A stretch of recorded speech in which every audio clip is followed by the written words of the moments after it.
Branch account का question number 1 होने के बाद अब बारी आज हमारा क्वेश्चन नंबर सेकंड के ऊपर। चलते हैं, देखते हैं एग्जैक्टली क्वेश्चन क्या है। मैंने कहा था क्वेश्चन 1 आपका बेसिक क्वेश्चन था, क्वेश्चन 2 बेसिक है बट ये बेसिक प्लस लोडिंग है, दैट इज रिजर्व वाला कॉन्सेप्ट भी इसके अंदर आपको आने वाला। एटलीस्ट इसको समझ जाए कि लोडिंग दैट इज रिजर्व, जो स्टॉक रिजर्व होता है कैसे कैलकुलेट करते हैं, किसके ऊपर कैलकुलेट होता है और कहाँ लिखना होता है, क्योंकि ऐसे ही क्वेश्चन एग्जाम में पूछने के मैक्सिमम पॉसिबिलिटी होता है। चलिए देखते हैं एग्जैक्टली क्वेश्चन सीक्वेंस है क्या। As limited send goods to Siliguri branch account at invoice price बोल दिया, तो as to show 20% profit on such IP, 20% on IPA, IPA can see simple word sale. Branch sales are partly on cash partly on credit, कुछ sales cash पे होता है कुछ sales credit पे होता है। Following details are sir opening stock है, closing stock है, गुड्स सेंट टू ब्रांच है, गुड्स रिटर्न है, जो हमने अभी क्वेश्चन वन देखा कुछ वैसे ही क्वेश्चन है। कैश कलेक्शन फ्रॉम डेटर दिया हुआ है, कस्टमर मतलब डेटर्स यहाँ पे मान लेता हूँ। डिस्काउंट अलाउड किया जो डेटर्स अकाउंट में जाएगा। डेटर्स का ओपनिंग डेटर्स, मतलब मैं इतना बोल सकता हूँ कि सर ये जो है ना ये पूरा डेटर्स रिगार्डिंग डिटेल्स है, ठीक है। Cash sales, credit sales and bad debts के ऊपर डिटेल, बहुत प्यारा समय, बहुत छोटा सा नन्ना सा मुन्ना सा में, ध्यान दो समझेगा आप लोग। हम चल रहे हैं हमारे क्वेश्चन नंबर सेकंड की तरफ। एस लिमिटेड है सर, फर्स्ट ऑफ ऑल हमारे पास गिवन है, किधर का आ गया sir, opening stock of branch. और मतलब हमारे पास देखा जाए तो एसेट्स में दो ही मुझे दिख रहा है यहाँ पे, एक ओपनिंग स्टॉक और एक आपका डेटर्स। यस और नो, यस और नो, यस ना। चलो फिर जाके यहाँ हम लिख देंगे सर टू सन्ड्री एसेट्स के नाम से। हमारे पास दो ही है फिलहाल, स्टॉक एंड डेटर्स, बरोबर। और क्वेश्चन में स्टॉक का अमाउंट है हमारे पास 8000, ओपनिंग डेटर्स है 1 लाख, टोटल कितना हो गया 1,08,000, बरोबर है ना। देख लो एक बार, कहीं कोई गड़बड़ तो नहीं कर दिया हमने, नहीं सर ये देखो ओपनिंग स्टॉक लिख दिया और ओपनिंग डेटर्स हो गया, गड़बड़ नहीं करना।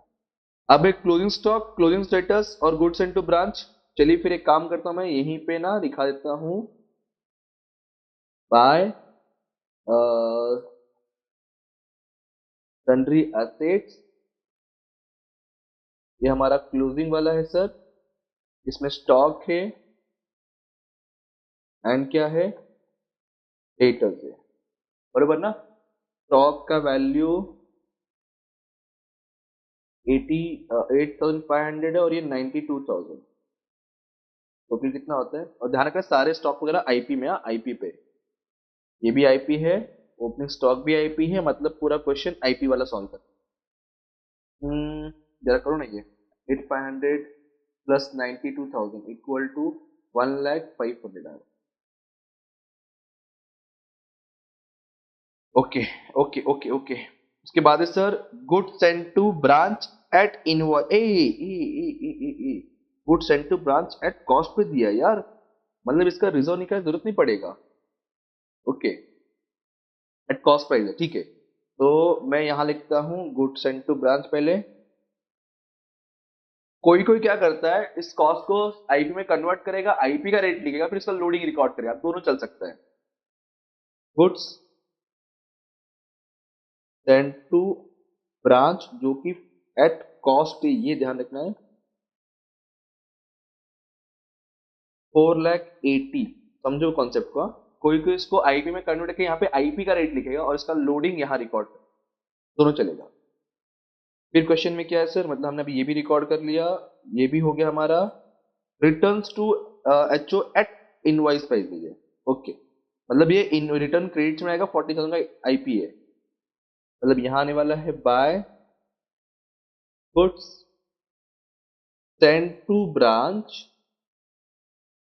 ये सर हमारा रिटर्न है, वो भी आईपी पे है 40,000 का,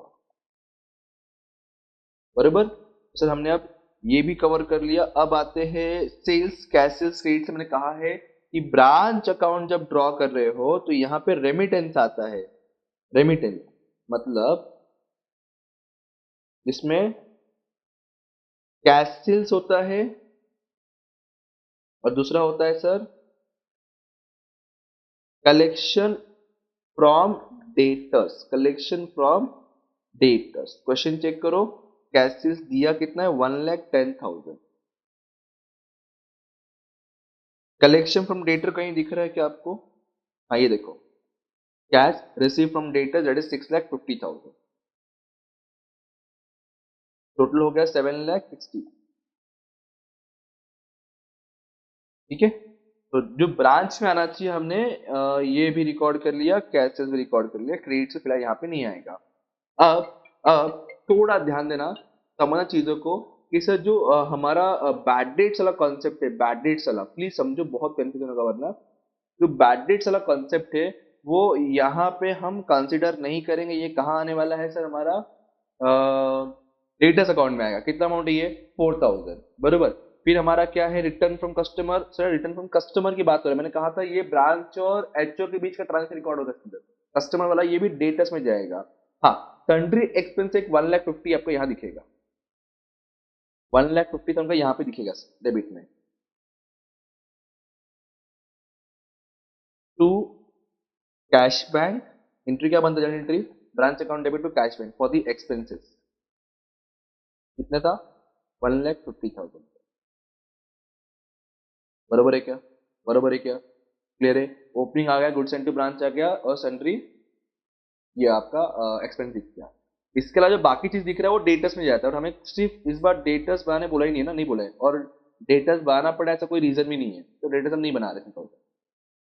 बोला नहीं है ना कहीं पे, नहीं बोला है एक्चुअली, कहीं बोला ही नहीं कि हाँ बस बोला है, बस फ्रांस ही बोला है, डेटर्स ही बोला नहीं, छोड़ दो उसको। डन। तो सर इतने कंटेंट फिलहाल हमारा हो गया। अब जो बस बचा है ना वो है सिर्फ रिजर्व वाला कॉन्सेप्ट। तो जब रिजर्व निकालना होता है तो रिजर्व कॉन्सेप्ट में हमेशा ऐसा फॉलो करता हूँ, और आप भी कीजिए, आपके लिए इजी हो जाएगा, हर क्वेश्चन में सेम तरीका फॉलो कर सकते हो। Sales is equal to cost plus profit, बरोबर, पहला फॉर्मूला। मुझे मालूम है कि चार चीजों में मोस्टली आपका रिजर्व होता है, जहां पे गुड्स होगा ना, goods, opening, closing, reserve, goods and to branch, return, इन्हीं में हमेशा गुड्स होता है, गुड्स के ऊपर ही रिजर्व होगा आपका। तो क्वेश्चन में देखिए क्या बोला है, 20% ऑन आईपी है। पहली बात तो प्रॉफिट है 20% ऑन आईपी, इसलिए हम आईपी को 100 मानेंगे। ऑन कॉस्ट तो कॉस्ट 100 मानते हैं हम लोग, तो बताओ कॉस्ट कितना हो जाएगा? 80 ना। अगर ये 100 equal to question mark plus 20 है तो ये कितना होगा? 80 ना, कॉमन सेंस है। तो अब मेरे पास क्वेश्चन में ओपनिंग स्टॉक दिया हुआ है, ओपनिंग स्टॉक है आईपी पे 8,000, तो पहले मैं आईपी के नीचे लिखता हूं 8,000, यहाँ पे opening stock. Goods and to branch जो है मुझे एट कॉस्ट पे दिया है 4,80,000, मुझे इस पे रिजर्व निकालने की करेंटली जरूरत ही नहीं है क्योंकि मैंने एट कॉस्ट पे डायरेक्ट रिकॉर्ड कर दिया है। क्लोजिंग स्टॉक जो मुझे दिया है एट आईपी पे 8,500, बरोबर, और रिटर्न जो मेरे पास है 40,000 एट आईपी पे अगेन, बरोबर है। तो अब मुझे इन सब का लोडिंग निकालना है, सिर्फ loading, that is profit amount निकालना है, ये अमाउंट निकालना है। ओके, ये हम कैसे निकालें? क्रॉस मल्टीप्लीकेशन, सीधे सीधे क्रॉस मल्टीप्लीकेशन। क्या? ये अगर इतना परसेंट तो ये कितना परसेंट? कैलसी उठाओ, कैलसी उठाओ। 8,000 divide by 100, 8,000 divide by 100 multiply 20%, सामने आंसर रहेगा आपका 1,600, बरोबर। अब कैलसी उठाओ, 8,500, 8,500 डिवाइड बाय 100 मल्टीप्लाई 20%, सिंपल सा 1,700, 1,700 से। थर्ड सॉल्व करो, थर्ड सॉल्व करो, बताओ मुझे। 40,000 divide by 100 multiply 20, sorry 47 divide by 100 multiply 20, अरे सिंपल कैलकुलेशन है, कितना आ जाएगा? 8,000। अब ध्यान दो, जो ओपनिंग और गुड्स एंड टू ब्रांच हम लिखते कहाँ है? याद करो, opening, goods and to branch कहाँ लिखते हैं हम सर? एक्चुअली हम लिखते हैं डेबिट में, उसका रिजर्व कहाँ पे आएगा? क्रेडिट साइड आएगा। मतलब ऐसा बोल सकता हूं, इन दोनों का जो रिजर्व होता है आपका क्रेडिट साइड आएगा, और जो क्लोजिंग और रिटर्न्स होता है हम ब्रांच के क्रेडिट में लिखते हैं, इसको एडजस्ट करने के लिए इसका रिजर्व लिखेंगे डेबिट साइड। क्लियर? क्लियर? तो मैं क्रेडिट में, तो पहले मुझे मालूम है सिर्फ ओपनिंग स्टॉक पे रिजर्व है, तो यहाँ पे by opening stock reserve working note number 1, और यहां पे आने वाला है दो reserve, to closing stock reserve working note number 1, और एक है टू लोडिंग कहो या अगेन रिजर्व हो सकते हो, ऑन रिटर्न्स या goods and to branch in the bracket returns. 8 मुझे मिल रहा है जो 9,02,100, होप सो ज्यादा अमाउंट वही हो, तो उसको दोनों साइड लिखेंगे 9,02,100।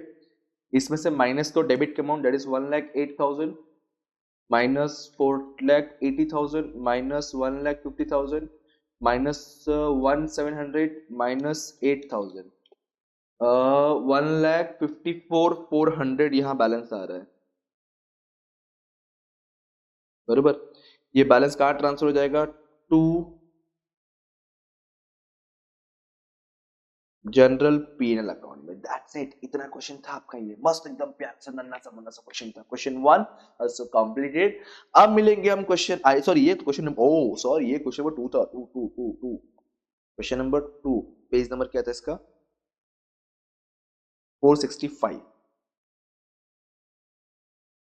ठीक है, अब मिलेंगे अगले video that is question number 3 की तरफ।